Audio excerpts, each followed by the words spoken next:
How can a sailboat move forward, even when the wind blows directly against it? It seems impossible. Welcome. Today, we're unraveling the incredible physics of sailing, specifically how to sail against the wind. First, let's understand the basics. If the wind is behind the boat, it simply pushes the sail forward. This is called downwind sailing. It's intuitive. The wind acts like a paddle.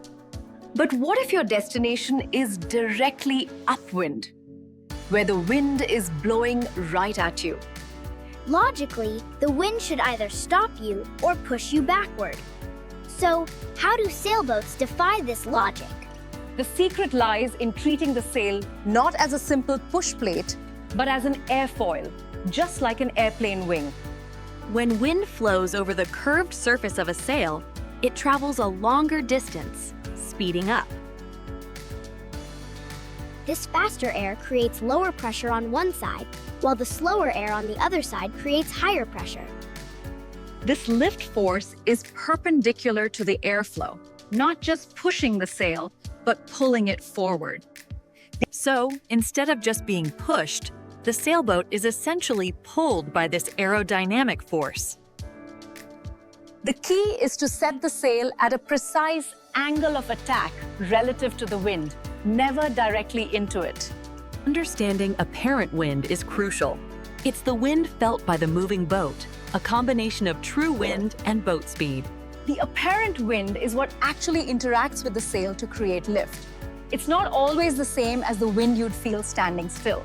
Sailors constantly adjust their sails to optimize their angle to this apparent wind, maximizing the lift. So, the sail generates a powerful forward-pulling force. But why doesn't the boat just slide sideways? This is where the keel or centerboard comes in.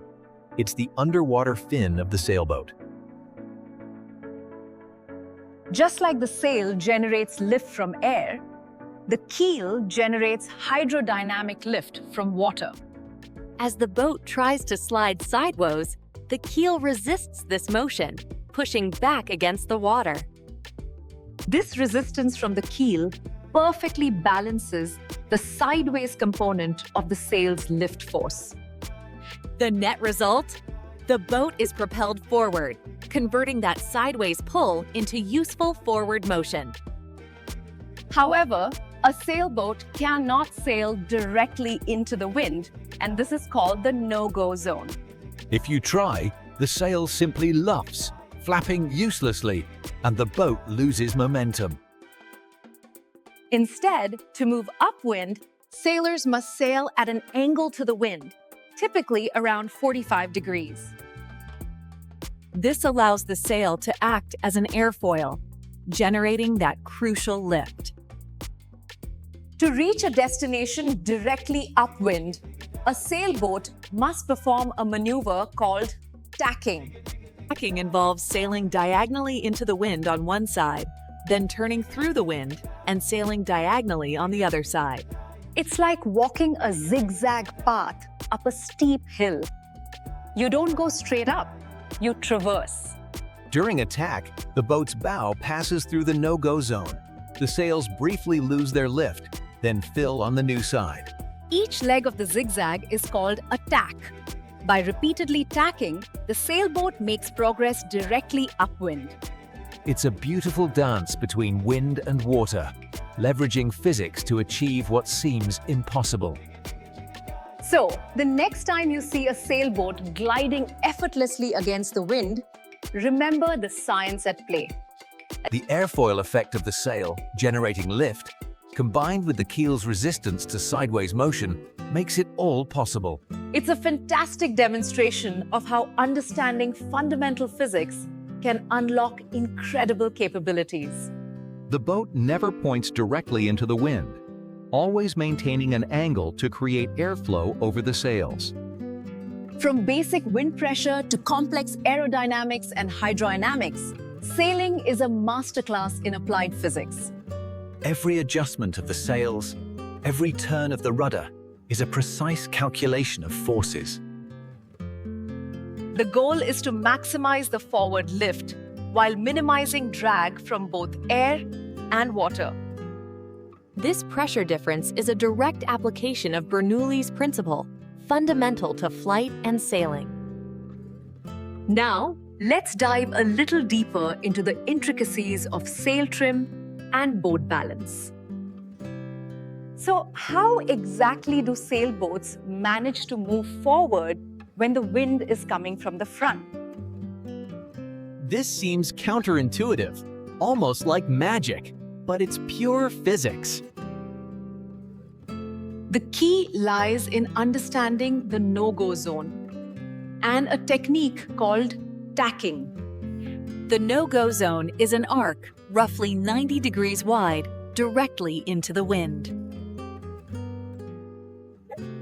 If a sailboat tries to sail directly into this zone, its sails won't generate lift. It would simply be pushed backward or sideways, losing all forward momentum. No lift means no forward drive, only stall and drift. But sailors have a brilliant solution. They don't sail directly into the wind. Instead, they sail at an angle to the wind, using lift to propel them forward. Tacking involves turning the boat's bow through the no-go zone, switching the side receiving the wind. As the boat turns, the sails switch from one side to the other, catching the wind. This allows the boat to continually generate lift, moving it in the desired upwind direction. During a tack, the windward and leeward sides of the boat switch. The side the wind hits becomes windward, the opposite leeward.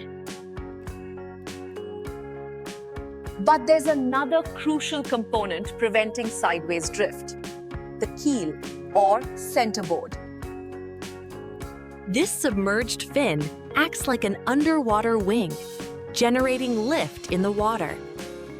As the boat tries to move sideways, the keel creates hydrodynamic lift, resisting the motion. It's essentially the same principle as the sail, but applied to water instead of air. The sail produces forward thrust from air. The keel prevents sideways drift from water. Now, let's talk about apparent wind, after Zakshish poems, a concept vital to sailing. Apparent wind is the wind a sailor actually feels, a combination of true wind and boat speed. As the boat moves, the apparent wind direction and speed change, influencing sail trim. This is why, even when sailing with the wind, sailors often feel the wind coming from the front. Their forward motion creates a perceived headwind, always adjusting how the sails are set.